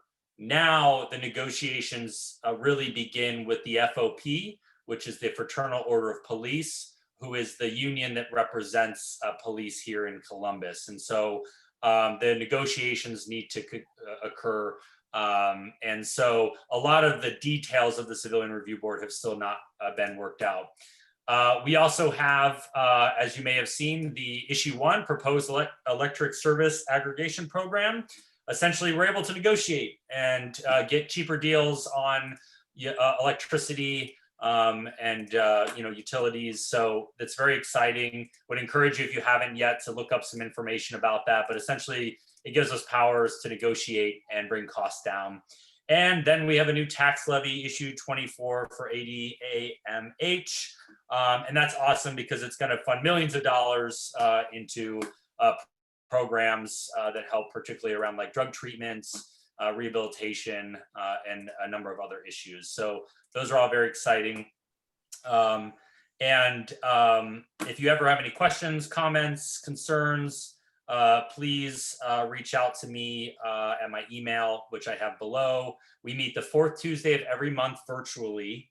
And if you go to our Facebook page, the Southside Area Commission, or you can go to southside.org or ColumbusSouthside.org, sorry. You can find our commission's website, which has all of our meeting information, including the login. That's exciting. Boy, I was on the agenda for a lot of things. Man, yeah, okay, we had a National Night Out for Safety and Liberation and trick or treats. We did trick or treat, was awesome. 50 homes signed up, definitely the biggest event we've had yet as far as an organized trick or treat. Obviously, the weather was not good, and we're in the midst of a global pandemic. But I heard some homes got as many as over 20. Some I think didn't get anybody. Liz and I think got 13 or 12, which was one more than we got last year. Becca got 2. So still, thank you for participating. I'm still hopeful that in the years to come, maybe even sooner than years, maybe in the next couple years, we can destroy German Village and take our rightful place at the throne of trick or treat. So really trying to encourage families to stay in the neighborhood. And then we had an awesome event, Night Out for Safety and Liberation, which many of you participated in and or helped facilitate. It was held virtually in partnership with the Ella Baker Center. It was a whole day from 9:30 a.m. to 9:30 p.m. of virtual events, conversations around that did not center on criminalization, punishment, fear. And we talked about safety, but we talked about what safety looked like outside of those things. And so we had the Columbus Freedom Fund speak, and we had Black, Queer, and Intersectional Collective, and we had the Ohio chapter of the National Lawyers Guild, and we had Pastor Lamar from Family Missionary Baptist Church, and we had folks talking about youth engagement. It was a really awesome event. And if you go to Southern Orchards Civic on our new YouTube channel at Southern Orchards Civic, you can find all of the recordings from that event that are on our YouTube channel. And it was very, very wonderful. And I think that is everything. So I'm going to hand it over. If it's okay, Liz, sorry if is there anybody after me, or can I get Stephanie in here for a couple minutes? Atticus, I have a question. I know that this Saturday is the Saturday to vote for area commissioner. Sorry. Yeah, my apologies. Are we going to be able to go to Barrack Center? Yeah. My apologies. There's so many things to talk about. Saturday are the elections for the Columbus Southside Area Commission. We hold them after the November elections. It'll be this Saturday at Barrack Recreation Center from 12 p.m. to 5 p.m. It will be outside as to not have to go into the building. And so there'll be a table. The weather is actually supposed to be pretty nice. Masks are required on property. You have to bring proof of residency. There is nobody up for election. In our district, I am up for re-election next year in November for a 3-year term. And actually you'll have one option because there's only Schumacher Place has a contested race where there's 2 people running for a seat.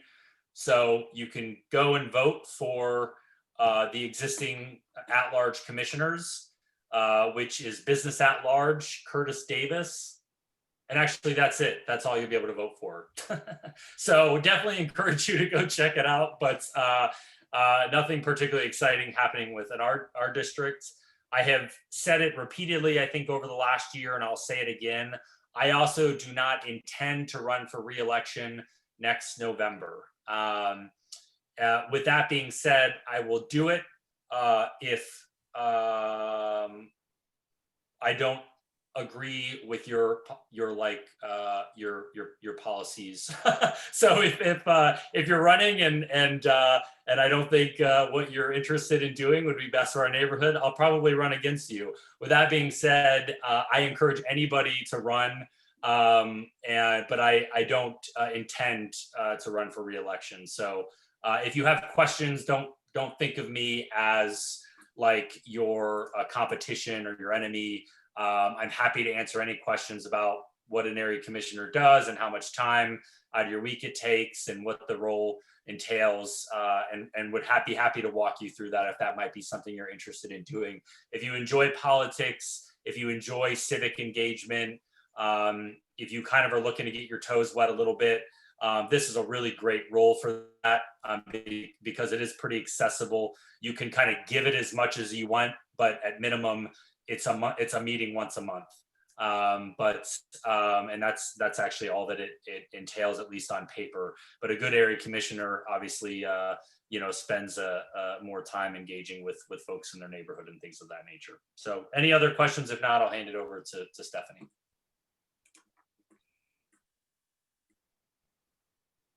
And is that okay, Liz? Can I hand it over to Stephanie? Yeah. Okay, Stephanie, you there? I haven't put you to sleep, have I? No, I'm here. Hi, everyone. Okay. Shots and slices, go ahead. Hi, everyone. I'm Stephanie Myers. I have taken over the old Chatterbox bar and turned it into a pizzeria. We do still have the full bar, but we really want to focus on our pizza and being more of a family-friendly restaurant. And my background is in community development. I worked for a church here on the north side of Westerville for 10 years, and I ran the community ministries and the children's programs, and I also ran a daycare for the last 10 years. So kids is more my passion, but I've always wanted my own pizza shop, and so both my dreams are kind of coming true. With that, I definitely want to get involved in the community as much as possible, and get involved in any of the community outreach. We want to do some type of turkey drive or contribute if 31 established for Thanksgiving. And then of course we have some other really cool planned for Christmas. We want to do a shoe drive, and I have another friend that owns a company that he's willing to donate a lot of shoes. And we're just really interested in what you guys already have going on, and just really want to be involved. And so I just really wanted to introduce myself. You may have gotten my kids are peeking in on me. You may have gotten a postcard in the mail last week, but it should have a coupon on there, and we would love to meet all of our new neighbors. We're open 11 to 11 every day, and we're getting on DoorDash here in the next week or two. So if you want to check our pizza out. But if I've already gotten some really great emails back from different members, and so if I haven't met you yet, I would love to meet at any point. And yeah, just really want to get involved and just find out more about what's going on down on the south side. Stephanie, for those who may not know where the old Chatterbox bar is, what is your address and what is the name of your pizza place? It's 554 East Whittier, and it's Shots and Slices, like my shirt. And is there a dog still that sits on the bar and drinks water out of a beer mug? I didn't know that was a thing. Yeah. That I don't know too much about that part of the history of the Chatterbox. I've done a little research, and I've reached out to the Ohio Historical Society, but being COVID, haven't really got much of a response with them being closed. So yeah, I've heard stories of, like, a lot of the neighbors come in and tell me stories, lots and lots of stories. But And did you say too, you knew John at one point, or you worked with him or partnered with him or volunteered there? So I worked for the United Methodist Church. And so I know that I've partnered with him, but probably 10, 12, 15 years ago. So I don't know that he remembers me. But my old boss was trying to get me in touch with him. Cool. So we could help out more with what we have going on over there. Awesome. Well, welcome to the neighborhood. Thank you. Yeah, welcome to the neighborhood. I know Half, your partner Half. They call him Half, tall man, dreads. Oh. And he visits my little librarian. He's very close to that family. And so I encourage you to keep up the outreach, and hopefully we can, maybe even if you put out a flyer, you could say a little bit about if you're in this area, you're called Southern Orchards, Ganther's Place, and maybe the email link to help us outreach as you outreach. Does that make sense? Yeah. Yeah. Welcome. Thank you. Good to have a good neighbor. Say hi to Half for me. All right, I will. Yes, welcome. So we'll open it up for any other public comments too at this time. Liz, Yes. any emails that you might be getting in regards to 641? You'll be sending those on along to Southside Area Commission, I take it. Can you share that with the officers and myself? The emails, if that's not too much to ask, because otherwise I wouldn't be able to see them. Sure. I have them right now in a folder on our Google Drive, and so I will share that folder. I did post it, I think, in the chat earlier, but I will also share it via email. Okay, there's more to come, I understand. Yeah, and real quick, just a couple things. One, the email on the flyer you're passing out, Mike, is incorrect. So just a heads up on that. So I think some people figured out what you were doing on the flyer, or maybe they were able to access our email differently, but for some weird reason you put like Southern Orchards and then you put in like parentheses 1982@gmail.com. A little confusing, so I would not be surprised if a number of people get their emails bounced back as they try to email the Civic Association. With that being said, moving forward, this matter is no longer a matter of the Civic Association. And so therefore, you can keep having people email the Civic Association, but I can assure you there's no use in it. You want them to be emailing the commissioners, which they can access those email addresses, including mine, at the website, columbussouthside.org.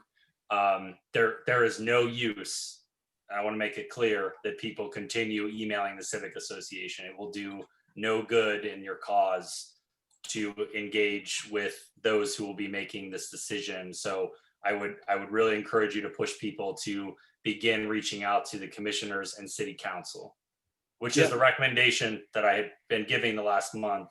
So I just want to be clear, that's the route you want to go with this if you want to have, the most success. Exactly. So to address that, I found that error after printing out about 30 copies and sending out I think about 8 got sent out with that .1982@gmail.com. I corrected those and sent them out, and also tried to notify as many people that got that incorrect. But also to address what you said, don't send any more to Southern Orchards .1982. Well, I want to be clear, you can. I'm not saying no. I'm just to finish.